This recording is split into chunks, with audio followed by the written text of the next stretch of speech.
Hey everyone, and welcome. So today we're going to tackle something really cool in SocksIP, the UDP request feature. And trust me, if you've been searching for a setup that's actually simple, you've definitely come to the right place. And hey, don't just take my word for it. The folks behind this literally call it the simplest VPN setup anyone can configure in under a minute. Under a minute. So you know what? Let's put that plan to the test, shall we?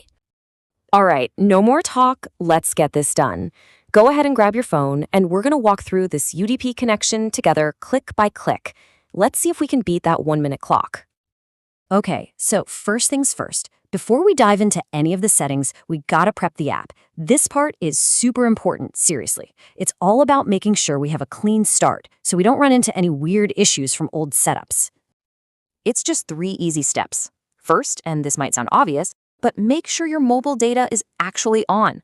Second, pop over to the Play Store. You're either going to install SocksIP for the first time, or if you already have it, just make sure it's updated to the very latest version. And last, if you've messed with this before, we need a clean slate. So just tap those 3 little dots, find Import/Export, and smash that Reset Config button. Boom! Fresh start.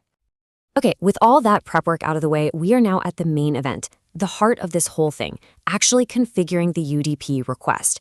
This is where we tell the app exactly how to connect. And, this could potentially unlock way faster speeds for stuff like streaming or even gaming.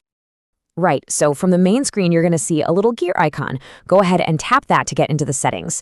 A menu will pop up, and what you're looking for is UDP request. Select it, and then tap Configure UDP request. That's going to open up the window where the magic happens. So once you're in here, it's actually super simple. We only need to change 2 things. First up, for the request type, just make sure you've selected free server. Got it?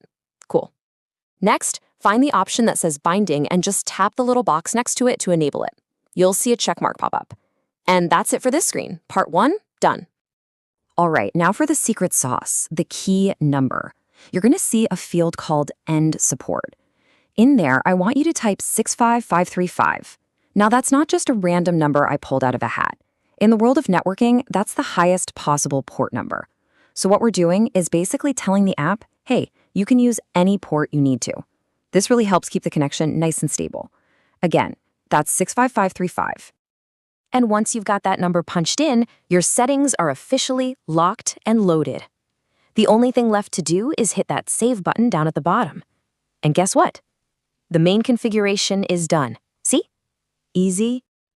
Okay, configuration saved. Now for the fun part. We've done all the technical stuff, and it is time to go live. Let's actually connect to the server. This is the moment of truth. So head back to the main screen. See that little crown icon in the top right? Tap it. That'll bring up the server list. Honestly, just pick anyone you want. Now you will have to watch a quick 30-second ad. That's just how they keep the service free. But as soon as that's over, you just hit that big start button. And boom, just like that, you're connected. You'll see the status change right on the screen. But hey, the best way to check for sure, just open up your web browser and go to any website.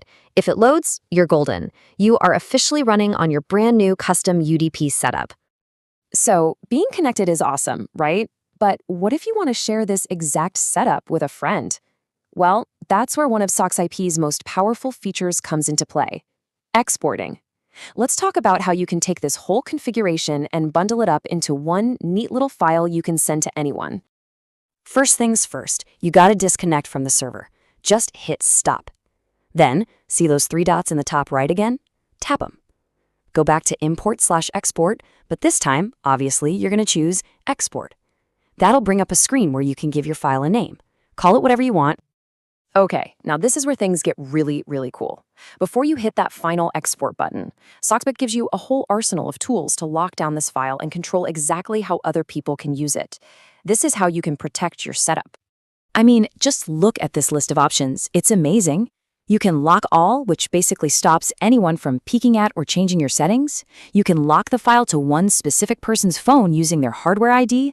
You can even make the file expire on a certain date, or block it from working on Wi-Fi or on rooted phones. And you can even add a little welcome message for when they connect. It's an incredible amount of control. So once you've checked all the security boxes you want, the last step is as easy as it gets. Just tap that big Export Config button. And that's it. The app saves your perfectly configured, totally secured file right onto your phone. But where did it save it? Good question. Just open up whatever file manager app you use on your phone. Go to your internal storage and you'll see a folder named SocksIP.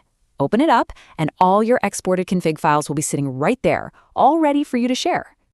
And there it is. In just a couple of minutes, you didn't just build a custom connection. You learned how to package it, lock it down, and get it ready to share with the world. So that leaves just one last question, right? You've built and secured this connection. Who are you going to empower with it first?